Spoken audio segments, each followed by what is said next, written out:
तो जैसा कि हमने हमारे लास्ट वीडियो में देखा था कि जाओ फैमिली का जूकिंग लूजिंग को झूठे आरोप में फंसाकर अपने साथ अपने पैलेस में लाया था, जहां पर लाने के बाद उसने लूजिंग की फाइट अपने एक पपेट सोल्जर से कराई थी, जिसे कि लूजिंग ने वहां पर बड़ी आसानी से हरा दिया था। मगर हमने देखा था कि ये सब कुछ तो वहां पर जाओ किंग का प्लान था और उसने अपने पपेट सोल्जर का इस्तेमाल करके लूजिंग को उसके अंदर फंसा दिया था, जिसके बाद उसने वहां पर अपनी एक स्वॉर्ड को जाओजी को देकर लूजिंग को मारने के लिए भेजा था। और अब आगे तो हमारी वीडियो की स्टार्टिंग होती है और हम जाओजी को देखते हैं जो कि लूजिंग को मारने के लिए उसकी तरफ बढ़ रहा होता है, और वहीं उसे अपनी तरफ आता हुआ देख करके लूजिंग कहता है कि तुम हमेशा से मुझे मारना चाहते थे ना, तो ये रहा मौका, आ जाओ और मारो। और अगर तुम आज मुझे यहाँ पर नहीं मार पाए तो देखना मैं तुम्हें कहीं से भी ढूंढ ढूंढ कर मारूंगा। जिस पर जूकिंग वहाँ पर डर के मारे तो बिल्कुल ही कांपने लगता है, क्योंकि उसे लूजिंग के शब्दों के अंदर खुद एल्जो ड्रैगन दिखाई दे रहा होता है, जिसे अपने सामने देखकर जाओजी की हालत तो वहाँ पर खराब हो जाती है और वो कहता है कि मुझे मत मारना। लेकिन तभी उसकी इस हालत को देखकर जूकिंग उसे मारकर साइड में फेंक देता है और उसे कहता है कि तुम जैसे कमजोर लोगों की हमारी इस फैमिली में जरूरत नहीं है, क्योंकि हमारी फैमिली आने वाले समय में मोस्ट पावरफुल फैमिली बनेगी। लेकिन जाओजी तो उसकी इन बातों पर रत्ती सा भी ध्यान न देकर वहां से भाग लेता है, क्योंकि उसने एल्जो ड्रैगन को देख लिया था। और वहीं हम जूकिंग को देखते हैं जो कि वहां पर अपनी स्वॉर्ड को उठा करके लूजिंग को अपने प्लान बताते हुए कहता है कि बस मैं एक बार तुमसे यहाँ पर छुटकारा पा लूं, उसके बाद फिर मैं डिमंस के साथ हाथ मिलाने की तैयारी करूंगा, जिनके साथ मिलने के बाद हमारी जाओ फैमिली यहाँ पर सबसे पावरफुल फैमिली बन जाएगी। और ये कहते हुए वहाँ पर हंसने लगता है। और वहीं लूजिंग भी समझ गया होता है कि तुम वही हो जो कि डिमंस के साथ मिला हुआ है, तुम एक गद्दार हो। जिस पर जूकिंग कहता है कि आखिर इसमें गलत क्या है, क्योंकि हमेशा ताकतवर ही कमजोर का शिकार करता है और यही जंगल का नियम है, इसीलिए मैंने भी यहाँ पर एक पावरफुल साइड को चुना है। और ये कहने के बाद वो वहाँ पर अपनी पावर्स का यूज करते हुए लूजिंग के ऊपर इंटेंस ग्रेविटी प्रेशर डालने लगता है, जिसकी वजह से लूजिंग की हालत वहाँ पर बहुत ज्यादा ही खराब हो जाती है। और वहीं जूकिंग वहाँ पर अपनी स्वॉर्ड के कई सारे क्लोन बना करके लूजिंग की तरफ पॉइंट करते हुए कहता है कि अब तुम्हारे यहाँ पर मरने का टाइम आ चुका है। और ये कहकर वो उन सभी स्वॉर्ड को लूजिंग की तरफ फेंक देता है, जिनसे बचने के लिए लूजिंग वहाँ पर कुछ भी नहीं कर पाता है और वो सभी स्वॉर्ड लूजिंग के अंदर घुस जाती हैं, जिन्हें देखकर जूकिंग वहाँ पर पागलों की तरह हंसने लगता है। लेकिन तभी हम वहाँ पर लूजिंग के ऊपर देखते हैं, जिसके ऊपर गोल्डन एनर्जी से बने हुए बादल आ गए होते हैं। और वहीं लूजिंग गुस्से में कहता है कि तुम्हारी वजह से कई सारे निर्दोष सोल्जर्स मारे गए हैं, इसीलिए अब तुम्हें उनकी मौत का बदला चुकाना ही होगा। जिसके बाद लूजिंग वहाँ पर किसी तरीके से खड़ा होने लगता है और वहीं अब उन सभी बादलों के अंदर से एनर्जी निकलकर लूजिंग के अंदर जाने लगती है, जिसे देख करके जूकिंग तो वहाँ पर पूरी तरीके से शॉक होता है। और वहीं लूजिंग अपने अंदर घुसी हुई उन सभी स्वॉर्ड को निकाल करके जूकिंग की तरफ फेंक देता है, जिन्हें अपनी तरफ आता हुआ देख करके जूकिंग अपनी स्वॉर्ड को निकाल करके उनसे बचने लगता है, जिनसे बचने में उसे वहाँ पर थोड़ी सी प्रॉब्लम हो रही होती है, लेकिन वो उनसे वहाँ पर किसी तरीके से बच जाता है। और वहीं अब लूजिंग ने उस पूरी एनर्जी को अपने अंदर एब्जॉर्ब कर लिया होता है, जिसकी वजह से लूजिंग की पावर अब वहाँ पर और भी ज्यादा बढ़ गई होती है। इसीलिए वो वहाँ पर अपने ड्रैगन स्कल पावर की मदद से उस शैडो पपेट की कवच को तो बड़ी आसानी से तोड़ देता है, जिसके टूटते ही लूजिंग वहाँ पर बड़ी स्पीड में जाकर के जूकिंग के ऊपर एक अटैक करता है, जिसके इम्पैक्ट की वजह से जूकिंग पीछे की तरफ घिसटता हुआ जाता है। लेकिन लूजिंग अब उसे वहाँ पर इतनी आसानी से नहीं छोड़ना चाहता था, इसलिए वहाँ पर बड़ी स्पीड में जूकिंग की तरफ आता है, जहाँ पर उसके जाने की रफ्तार इतनी ज्यादा तेज होती है कि उसके साथ साथ वहाँ की पूरी जमीन भी टूटती हुई जाती है।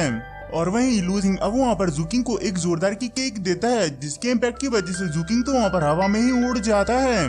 तो ये देख करके लूजिंग भी वहाँ पर पीछे नहीं रहता है और वो भी वहाँ पर हवा में जा करके अपनी सभी पावर्स को इकट्ठा करके जूकिंग को एक पंच मारने के लिए जा रहा होता है कि तभी वहाँ पर जूकिंग अपनी जान बचाने के लिए अपने उस मिरर ट्रेजर को बाहर निकाल कर लूजिंग की तरफ फेंक देता है, जहाँ पर वो ट्रेजर जाकर के लूजिंग को खुद के नीचे दबाने लगता है। तो ये देख करके लूजिंग वहाँ पर अपनी फिजिकल स्ट्रेंथ का यूज करके उसे खुद से दूर कर देता है।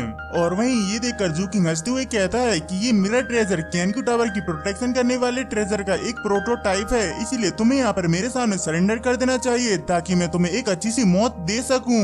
और वहीं ये कहते हुए उसने वहाँ पर फिर से अपनी उसी टेक्निक का यूज करके लूजिंग को उस मिरर ट्रेजर के बीच में फंसा लिया होता है, जिसे देखकर लूजिंग उससे कहता है कि जो इंसान खुद के ट्रेजरों के पीछे छिपता है उसे जंगल के नियमों के बारे में बात नहीं करनी चाहिए।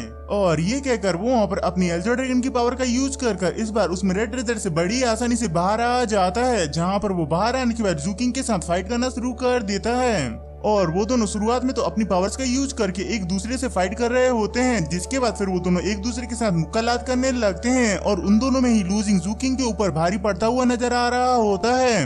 जिसके बाद दोनों जन वहाँ पर अपने अपने फाइनल मूव का इस्तेमाल करने के लिए एक दूसरे से दूर हट जाते हैं, जहाँ पर लूजिंग का पीछे हटने का तरीका बिल्कुल ही एक रॉकेट के जैसा होता है, क्योंकि उसके इम्पैक्ट की वजह से वहाँ पर पड़े हुए सभी के सभी पत्थर हवा में उछल जाते हैं। जिसके बाद दोनों जन वहाँ पर एक दूसरे के आमने सामने आते हैं और वहाँ पर एक दूसरे को देखते हैं, जहाँ पर ज़ूकिंग अपनी स्वॉर्ड की धार दिखाता है। तो ये देखकर कि लूजिंग भी वहाँ पर पीछे नहीं रहता है और वो भी अपने डैगर को बाहर निकाल लेता है।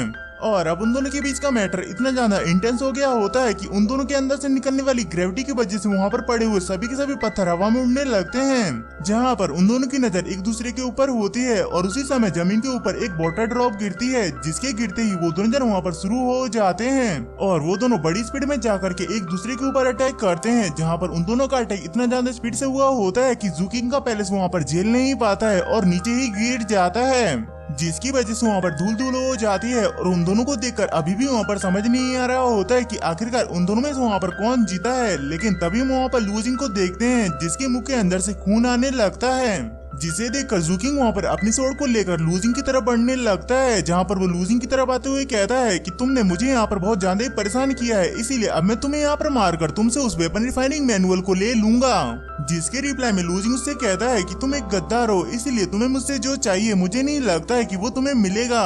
और उसी समय ज़ूकिंग वहाँ पर चलते हुए कुछ महसूस करता है कि उसकी हालत धीरे धीरे खराब हो रही है और उसके हाथ से खून भी बहने लगता है, जिसकी वजह से उसकी स्वॉर्ड उसके हाथ से छूट जाती है, क्योंकि लूजिंग के किए हुए अटैक का असर अब यहाँ पर हो रहा होता है, जिसकी वजह से ज़ूकिंग की हालत वहाँ पर बहुत ज्यादा ही खराब हो जाती है और वो वहाँ पर नीचे गिर जाता है, जिसे कि लूजिंग भी वहाँ पर खड़े होकर देख रहा होता है। और उसी समय हम वहाँ पर जनरल ज़ू को देखते हैं, जो कि वहाँ पर दौड़ते हुए आते हैं और वहीं ज़ूकिंग मरते हुए कहता है कि मैं इतना ज्यादा पावरफुल हूँ और तुम यूनाइटेड स्टेट्स की हाफ स्टेप पर हो, फिर भी मेरी ऐसी हालत कैसे हो सकती है और तुम मुझे कैसे मार सकते हो और तुम इतने पावरफुल कैसे हो।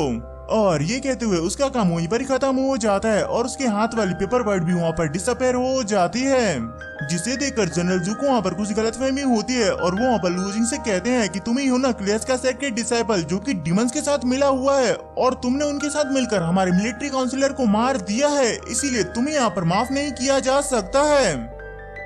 जिसके साथ में ही हमारा ये वीडियो यहीं पर ही खत्म होता है। आई होप कि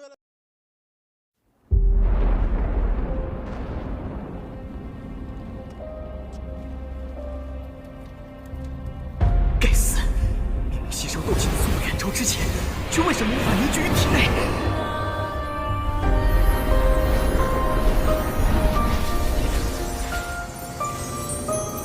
小娃娃，看来你需要帮助啊！你到底是谁？你一直藏在我的戒指里。我名为……不是，解决这个功法，你为什么一直都不传给我？药老，吸你3年斗之气，老夫也是迫不得已。老家伙，你可知道你吸收我的斗之气给我带来了多少屈辱吗？小娃娃，你想变强，想受到别人的尊重。这个现在何处？萧炎少爷或许不用多久就会来到迦南学院，下面就是黑角域的门户黑域大平原了。黑角域可是大陆有名的混乱之地。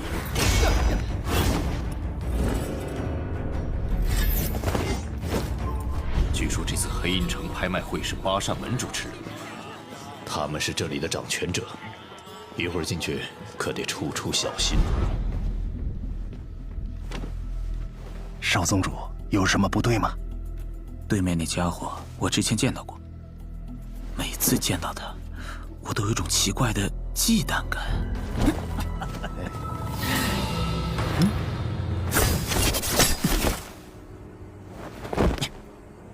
看了这么久，现在轮到你了。原来你早就发现我了。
放心吧，清理门户的事情交给我来做。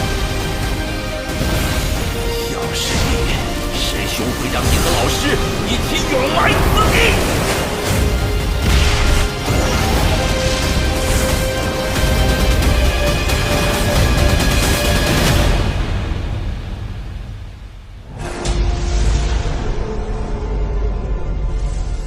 想不到，猎人成了猎物，却是没能杀了那韩放。老师，对不住了，这次也连累您了。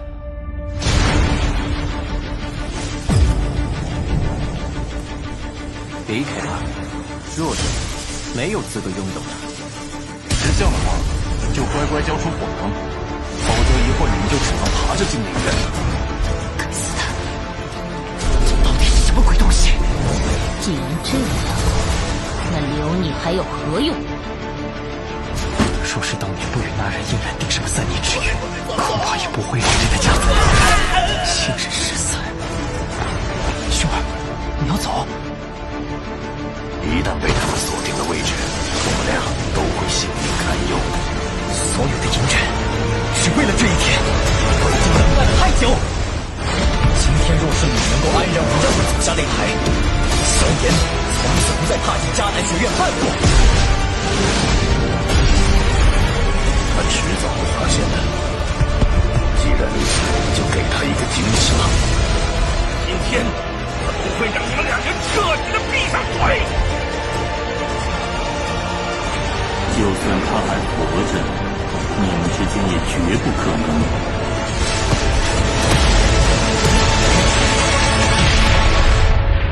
加玛帝国云岚宗，萧炎回来了。